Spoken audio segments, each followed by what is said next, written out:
Profesor Uzelac, vi sa Zagrebačkog pravnog fakulteta, često ste gost ovdje na Splitskom pravnom fakultetu. Ja uvijek rado dođem do kolega na Splitskom fakultetu.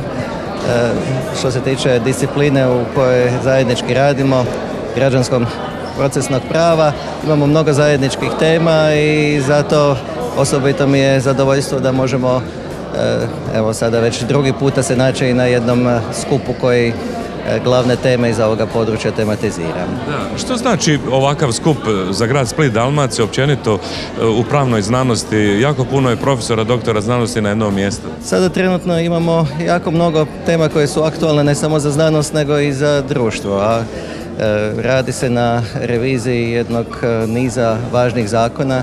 Možda je najviše u fokusu javnosti bio Ovršni zakon, međutim upravo se priprema i promjena zakona o parničnom postupku s obzirom na uočene probleme i pokušaje da se modernizira naša disciplina.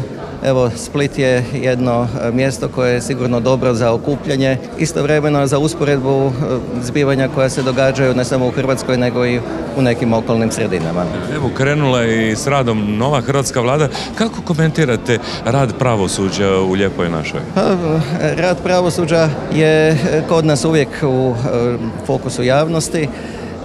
Pravosuđe je često također i na meti kritika, one su često opravdane, ali također ima i onih tema u kojima se iskazuje nerazumijevanje za aktualno stanje. Upravo zato je bitno da se diskusija onih stručnih tema vodi uz sudjelovanje onih koji možda najbolje razumiju stanje, a to su sigurno stručnjaci i znanstvenici iz područja građanskog procesnog prava.